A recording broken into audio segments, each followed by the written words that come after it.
দেশের সবচেয়ে বড় উন্মুক্ত জলাশয় নাটোরের চলন বিল।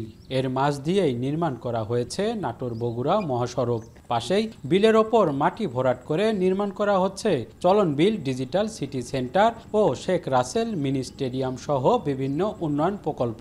গেল সরকারের এসব প্রকল্পে বিরূপ প্রভাব পড়ছে বিলের জীববৈচিত্র্যের ওপর, ব্যাহত হচ্ছে পানির প্রবাহ।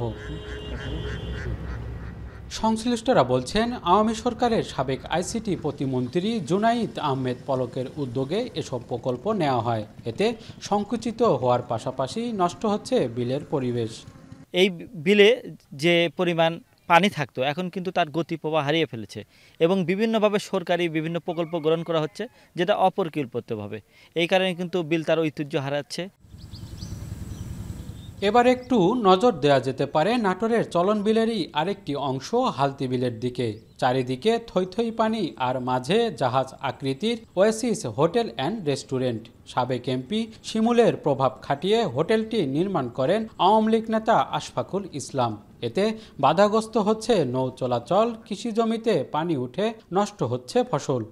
ওরা জোর করিয়া এসব বিল্ডিং করেছে এমপি এবং নেতা কর্মীরা। নৌকা টোকা মাছ মারা ইয়েতে সব কিছু জনজন বিক্ষুব্ধ পরিবেশ সৃষ্টি হচ্ছে। উন্নয়নগুলো অবশ্যই পরিবেশ বান্ধব হইতে হবে এবং এই সব পরিকল্পনা করতে গেলে এলাকার মানুষকে সম্পৃক্ত করতে হবে এবং তারা কি চায় তাদের কথাগুলো শুনতে হবে।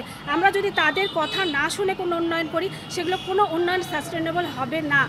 জেলা মৎস্য বিভাগ বলছে, প্রতি বছর অন্তত 20,000 টন মাছ উৎপাদন হয় এই বিলে। এতে মাছ শিকার করে জীবিকা চলে কয়েক লাখ মানুষের। কিন্তু বিলের মাঝে এমন স্থাপনায় ব্যাহত হচ্ছে মাছ উৎপাদন। চলন বিল ঐতিহ্যবাহী অনেক রকমের মাছের আধার। এটাকে অবশ্যই সংকটাপন্ন এলাকা হিসেবে বিবেচনা করে বিশেষ সংরক্ষণে গুরুত্ব দেওয়া যেতে পারে, এটা আমি মনে করি। আর এখানে যদি কোনো হোটেল বা যে কোনো কিছু হয়, সেটা অবশ্যই বায়োডাইভার্সিটির উপর একটা নেগেটিভ প্রভাব ফেলতে পারে। জেলা প্রশাসন বলছে, চলন বিল ও হালতি বিলে অবকাঠামো নির্মাণের বিষয়ে পরিবেশ অধিদপ্তর সহ বিভিন্ন বিভাগকে চিঠি দিয়েছে নদী রক্ষা কমিশন। আগামীতে বিলে নতুন কোনো স্থাপনা যেন নির্মাণ করা না হয় সে বিষয়ে নজরদারির কথা জানান ভারপ্রাপ্ত জেলা প্রশাসক। সামনের দিনগুলোতে আমরা অবশ্যই খেয়াল রাখবো যে অপরিকল্পিতভাবে যাতে কোনো প্রকল্প গ্রহণ করে এই চলন বিলের সৌন্দর্য বিনষ্ট করা না হয় অথবা সার্বিক জীববৈচিত্র্য বিনষ্ট করা না হয়।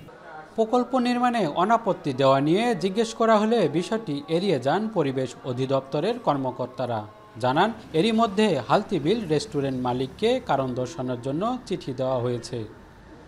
শর্ত ভঙ্গ হচ্ছে সেটা আমরা একটু ওদের কারণ দর্শানোর দিচ্ছি, ওরাও জবাব দিচ্ছে।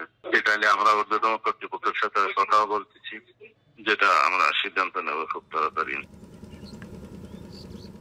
চলন বিল এবং হালতি বিলের যে অর্থনৈতিক গুরুত্ব তা হয়তো দিন দিন শেষ হয়ে যাচ্ছে এসব স্থায়ী অবকাঠামো নির্মাণের মাধ্যমে। এতে করে প্রভাব পড়ছে বিল অঞ্চলের নানা শ্রেণীর পেশার মানুষের উপর। এই বিল দুটি রক্ষায় আর কোনো স্থায়ী অবকাঠামো নির্মাণ না করে চলন বিল অঞ্চলকে সংকটাপন্ন ঘোষণার দাবি বিলপাড়ের মানুষের। মাহবুব হোসেন, এখন, নাটোর। মাঠের অলরাউন্ডার আমি, আর ঘরের allrounder Tylox. Tylox toilet cleaner, clean মানেই টাইলক্স।